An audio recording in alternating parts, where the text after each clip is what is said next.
नमस्कार दोस्तों, मैं शशिकांत कुमार आप सभी को एसके राम चैनल पर स्वागत करता हूं। आज जो है फिर से बिहार बोर्ड का एक चैप्टर है, तीसरा चैप्टर अर्थमेटिक प्रोग्रेशन। ठीक है, इसी का कुछ महत्वपूर्ण तथ्य लेकर आया हूं जो बिहार बोर्ड में एक्सेस ऑब्जेक्टिव करके पूछता है 1 नंबर का। तो हम जानते हैं किसी भी चैप्टर को शुरू करने से पहले हम उसका कुछ ऑब्जेक्टिव जो होता है उसको क्लियर कर लेते हैं, क्योंकि आज जो है बिहार बोर्ड में 50 नंबर का ऑब्जेक्टिव दे रहा है और तो और आसान कर दिया है, 60 नंबर दे रहा है जिसमें 50 नंबर का बनाना होता है। तो इसी में हम चलते हैं अर्थमेटिक प्रोग्रेशन में, अर्थात हिंदी में उसको कहते हैं समांतर श्रेणी। समांतर श्रेणी का कुछ महत्वपूर्ण तथ्य जिनसे ऑब्जेक्टिव बनता है उन्हीं को हम क्लियर करते हैं। सबसे पहला है कि पद किसे कहते हैं। तो ये जान लीजिए, किसी अनुक्रम के सदस्य को, है ना, किसी अनुक्रम के सदस्य को हम क्या कहते हैं, पद कहते हैं। क्लियर। और इसे करते क्या है, इसे जो है T1, T2, T3 या A1, A2, A3 के द्वारा हम क्या करते हैं, सूचित करते हैं। दूसरा है, यदि किसी अनुक्रम के पद किसी विशेष शर्तों के अंतर्गत लिखे जाते हैं। समझिएगा बात को, यदि किसी अनुक्रम के पद को किसी विशेष शर्तों के अंतर्गत लिखे जाते हैं तो उस अनुक्रम को हम कहते हैं श्रेणी। ठीक है। तीसरा है कि संख्याओं के एक अनुक्रम को हम समांतर श्रेणी कहते हैं।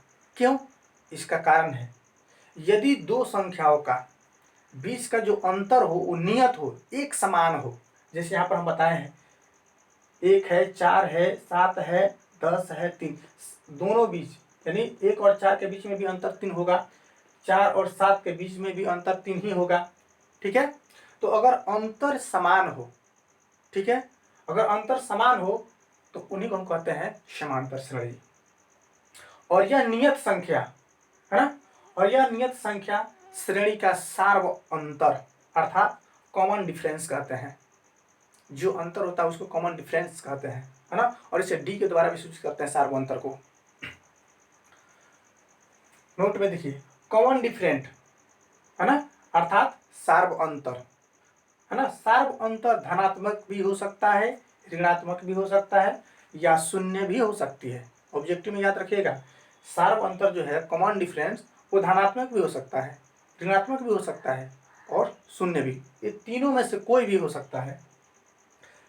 नेक्स्ट पॉइंट, एपी के प्रथम पद द्वितीय तृतीय पदों को क्रमशः T1, T2, T3 या A1, A2, A3 के द्वारा व्यक्त किया जाता है। किसी भी समांतर श्रेणी में जो पद दिया रहता है उसको हम T1, T2, T3 या A1, A2 के द्वारा हम उसको व्यक्त करते हैं। किसी एपी का सार्व अंतर अर्थात कॉमन डिफरेंस को हम डी के द्वारा सूचित करते हैं। ऑब्जेक्टिव में 1 नंबर का क्लियर होगा आपका। किसी एपी के n पदों का योग को हम Sn या S के द्वारा सूचित करते हैं, है ना। किसी एपी के n पदों का योग, है ना, उसको सूचित क्या करते हैं, इन पदों का योग को Sn या S के द्वारा। एपी नेक्स्ट पॉइंट जो है, यहाँ से ऑब्जेक्टिव आपका बनेगा, एपी के प्रकार कितने हैं, कितने टाइप के होते हैं एपी। एपी 2 टाइप के होते हैं, परिमित यानी फिनिट एपी और अपरिमित एपी। नेक्स्ट पॉइंट है, जब किसी एपी के पदों की संख्या परिमित होती है, समझिएगा, जब किसी एपी के पदों की संख्या परिमित होती है तो संख्या कहते हैं परिमित एपी कहते हैं। सेम टू सेम, जब किसी एपी के पदों की संख्या अपरिमित होती है तो उसे क्या कहते हैं, हम अपरिमित कहते हैं। ये आपका बोर्ड में जो समांतर श्रेणी में बिहार बोर्ड की बात कर रहे हैं, समांतर श्रेणी से यानी अर्थमेटिक प्रोग्रेशन से जहां से ऑब्जेक्टिव बनता है ना, जहां से भी ऑब्जेक्टिव बनेगा इतना ही में से बनेगा, इसके अलावा बन ही नहीं सकता है। ठीक है। अब इससे अर्थमेटिक प्रोग्रेशन से हम सवाल सॉल्यूशन करेंगे इसका नेक्स्ट वीडियो में, है ना। अगर पसंद आए तो लाइक कीजिए, सब्सक्राइब कीजिए और ज़्यादा से ज़्यादा शेयर कीजिए। धन्यवाद।